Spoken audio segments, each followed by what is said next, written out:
दोस्तों, क्या आपको पता है कि रावण का असली नाम रावण नहीं था। दशग्रीव से रावण बनने की अद्वैत कथा हम आपको सुनाने जा रहे हैं। सृष्टि के प्रारंभिक युगों में जब धरती पर ऋषियों के आश्रमों से वेदों की ध्वनि गूंजती थी और देवताओं का प्रभाव तीनों लोकों में फैला हुआ था, उसी समय दक्षिण दिशा में समुद्र के मध्य एक स्वर्ण नगरी बसती थी जिसका नाम था लंका। सोने की दीवारें, रत्नों से जड़े महल, आकाश को छूते द्वार और चारों ओर वैभव। परंतु उस समय लंका का राजा कोई राक्षस नहीं था। वहाँ का राजा था कुबेर, जो कि धन के देवता के नाम से विख्यात थे। लेकिन समय हमेशा एक जैसा नहीं रहता। एक दिन उसी लंका की ओर एक ऐसा बालक जन्म लेने वाला था जिसका नाम युगों तक भय, विध्वंस और अहंकार के प्रतीक के रूप में लिया जाता। उस बालक का नाम था दशग्रीव। महर्षि विश्वा महान तपस्वी थे। उनका तेज इतना प्रबल था कि देवता भी उनका सम्मान करते थे। एक दिन राक्षस राज सुमाली अपनी पुत्री केकसी को लेकर विश्वा के आश्रम पहुंचा। सुग्रीव चाहता था कि उसकी पुत्री ऐसे पुरुष से विवाह करे जिससे पुत्र अत्यंत शक्तिशाली हो और भविष्य में राक्षसों का खोया वैभव वापस ला सके। केकसी अत्यंत सुंदरी थी, पर उसके भीतर महत्वाकांक्षा भी उतनी ही प्रबल थी। महर्षि विश्वा ने तपोबल से ज्ञान लिया कि यह विवाह भविष्य में संसार की दिशा बदल देगा। फिर भी उन्होंने केकसी को स्वीकार कर लिया। समय बीता और को केकसी ने 4 संतानों को जन्म दिया।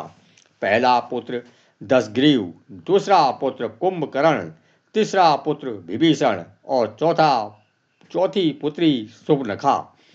चारों संतानों में सबसे अलग था दशग्रीव। उसके जन्म के समय आकाश में विशिष्ट घटनाएं हुई। बिजली चमकी, समुद्र उफान मारने लगा और कई ऋषियों ने भविष्यवाणी की यह बालक असाधारण होगा। इसका ज्ञान देवताओं को चुनौती देगा, पर इसका अहंकार इसका विनाश करेगा। लोग कहते थे कि दशग्रीव के 10 सिर थे, परंतु बहुत कम लोग जानते हैं कि इसका वास्तविक अर्थ क्या था। वह चारों वेदों और एक शास्त्र का ज्ञाता था। ज्ञान की विशालता के कारण उसे दशानन कहा जाता था।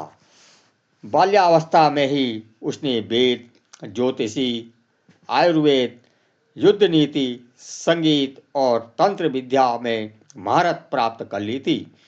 महर्षि विश्वा कई बार अपने पितृ को देखकर चिंतित हो जाते थे। दशग्रीव ज्ञान सबसे बड़ी शक्ति था, लेकिन यदि ज्ञान के साथ विनम्रता न हो तो वही ज्ञान विनाश बन जाता है। दशग्रीव मुस्कुराए कर बोले, पिताश्री, संसार शक्तिशाली को ही पूछता है। विश्वा की आंखों में चिंता उतर आई। उन्हें आने वाले भविष्य दिखाई देने लगा था।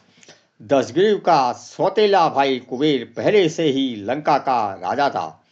जब दशग्रीव पहली बार लंका पहुंचा तो उसकी आंखें उस स्वर्ण नगरी को देखकर फैल गई। सोने के महल, रत्नों से जड़ी सड़कें, हवा में उड़ता पुष्कर विमान। उसके मन में पहली बार ईर्ष्या जागी। यह सब मेरे क्यों नहीं है? उसके मन में भी यह विचार आया। वह सत्ता की आग जलने लगी। दशग्रीव जानता था कि केवल बल से देवताओं को हराना संभव नहीं है।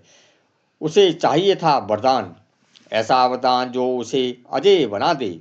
तब उसने निर्णय लिया, वह भगवान शिव को प्रसन्न करेगा।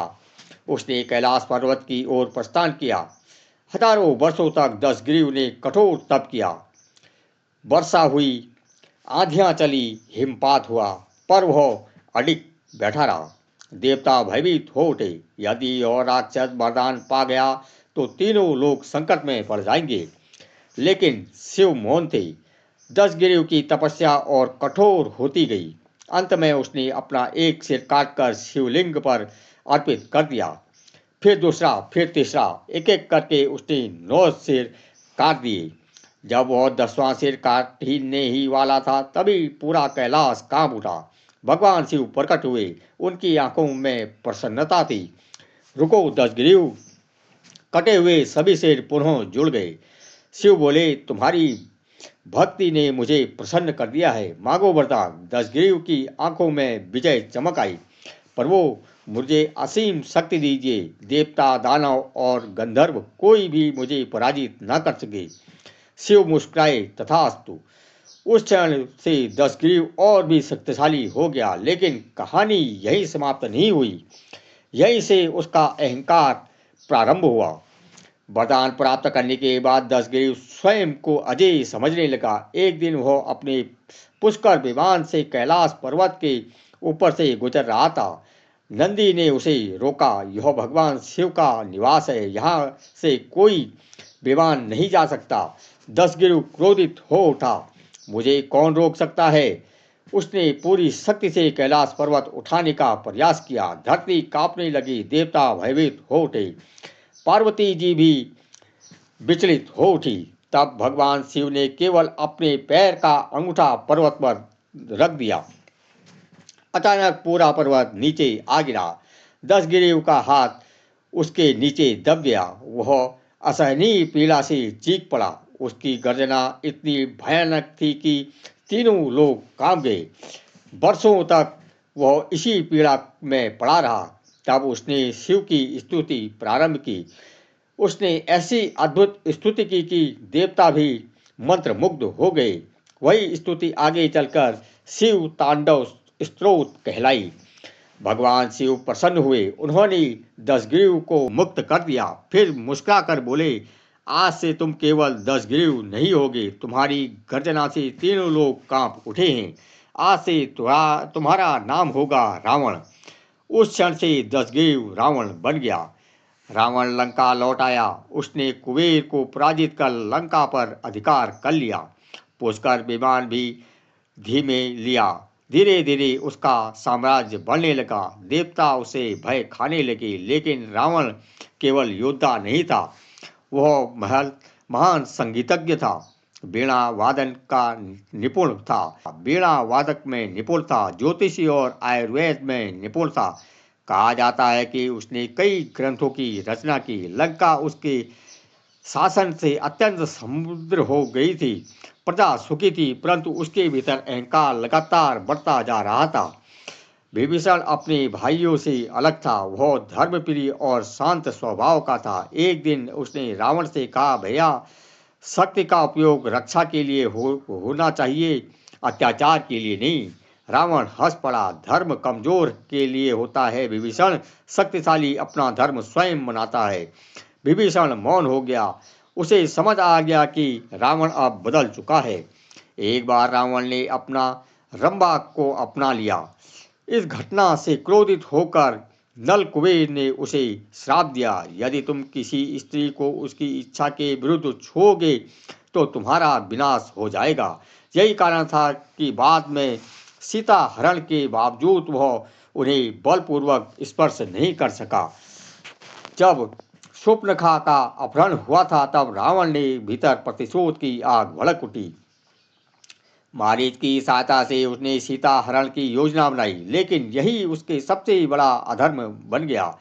विभीषण ने उसे समझाया, सीता को वापस लौटा दो। श्री राम साधारण मनुष्य नहीं है, पर रावण का अहंकार अब उसे अंधा बना चुका था। लंका में युद्ध छिड़ गया। एक एक करके रावण के महान योद्धा मारे गए। कुंभकर्ण गिर पड़ा, मेघनाथ मारा गया, फिर भी रावण नहीं झुका। अंततः वह दिन आया जब श्री राम और रावण आमने सामने खड़े थे। आकाश शांत था, देवता देख रहे थे। रावण ने पूरी शक्ति से युद्ध किया, लेकिन धर्म के सामने अहंकार टिक नहीं सका।